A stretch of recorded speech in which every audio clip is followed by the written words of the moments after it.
why you should read DC Comics. This Hey, is I'm for that. I like DC, and I'm so mad that DC is messed up so bad because I feel their characters are so much better than Marvel's characters.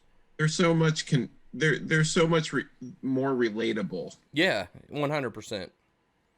Yeah. See, most people would say the opposite, and they're just going to use the term as like, oh, DC, the Greek gods, and they're all powerful, and they're always perfect. Where when Marvel came along, they're Joe Schmo like Peter Parker, who's got problems and can't get a girlfriend, Have you met or Barry Allen? Have yeah. you- I'm just telling you that's the narrative though. That's kind of the narrative, and it's not true. You're right. Like Barry Allen has tons of problems. One Hal of the- Jordan. Hal Jordan has all kinds of issues and Mhm. and relationship problems and family problems. Mhm. I mean, it's not like Clark Kent doesn't have problems. So don't come at me with that. Mhm. One of the things that I've always heard, and you can tell me if this is true or not, is Marvel are humans trying to be gods, trying to become gods, and DC are more gods Right. being human.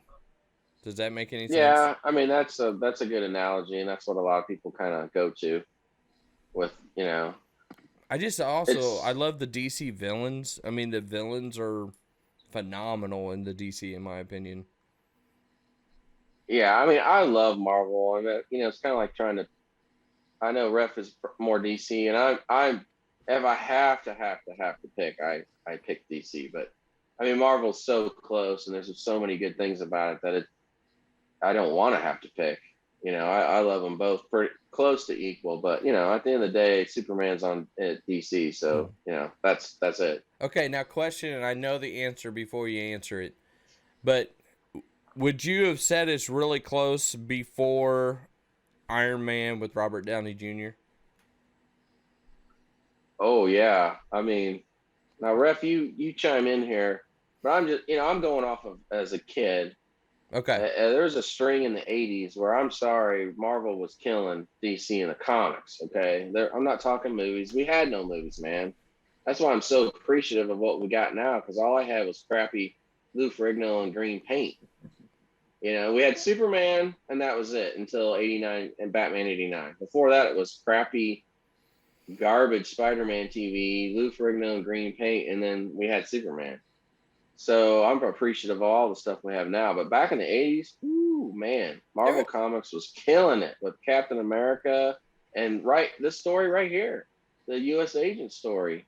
And Iron Man, oh my gosh, when he put on the Silver Centurion armor and the West Coast Avengers, that's where I fell in love with Hawkeye and the Avengers, the main Avengers book, and the X-Men was on fire. Yeah, they were in charge big time, man. Their comics were on fire. And then it became late 80s, early 90s where I thought around the time where Superman died is where DC really stepped up and they really started coming on strong then.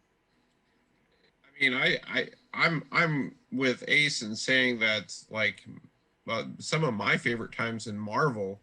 I mean, currently, I think Marvel is hashtag crap with concern to comics. Hashtag hot garbage. It's just really not good. I mean, Yeah, I got to put those in. Hashtag. But Yeah. I think Hashtag dumpster fire. some of my favorite stuff is from Marvel is from the late 80s, Frank Miller's run on Daredevil and introductions of really cool, I mean, some of it was Guggenheim's Squadron Supreme and his run on Captain America, like one of Grunwald. Grunwald, I'm sorry. Yeah, Mark Grunwald. Yes. Yeah. Genius stuff. Yeah, I mean his Captain America run is some of the best Captain America Still my favorite. Scourge, his run with the genius. Scourge, it was genius. I mean, it was some of this Thunderbolt stuff just wrapped together in Right. ingenious way. So Yeah. I mean Marvel. I still have such a great affinity for Marvel, and I love Marvel comics. You know, there's several Marvel superheroes that I enjoy, but I, I tend to relate more with the DC characters, such as Booster Gold. Booster Gold. We're gonna do a whole episode on him. Shout out! Just for you. And I'll bring my dog. His name's Booster. He is a sweet boy. And he's a golden doodle. Get it? Booster Golden Doodle. Oh, Booster Golden Doodle. We love you. Yeah. He's my boy. Oh my You're my gosh. boy. You're my boy, Boo. Just went, woo. Yeah. No, but yeah, they're both really good. They've all had ups and downs, both companies, really. Don't you think, though, right now, for sure, DC is beating Marvel in the comics? Oh, man, I got to say, but barely. I mean, DC's in bad shape, too, man. Really bad shape. But here's the problem with Marvel is they're so convoluted. Marvel's business model is to flood the market. DC's business model is let's throw you a bunch of Batman and hopefully it sells. No, that is true. I mean, DC's decided we're the House of Batman and friends. Oh, Batman, and then, well, we'll give you a Superman book and maybe a Wonder Woman, and if you're really nice, we'll give you Flash. Otherwise, you get 500 Batman books. I think that's a great strategy. I mean, I'm for that gigantically. Would say that. I'm for that big time. But I will say that last comic that I read with Superman, I thought was good. Which one was that? Oh, I got it down here. I can get it real quick. I mean, they still have some good stuff. There's actually, I was surprised by some of the Future State stuff that came out actually not being horrible. Garbage. Oh, is that Bendis? Yeah, Oh, Lord. yes. Yeah, I thought it was a good comic. The I art's enjoyed good. The art's phenomenal. Well, I guess I'm just not as talented as you on my reading skills to know if it's garbage on the content. Well, if you read some Jeff Johns, you can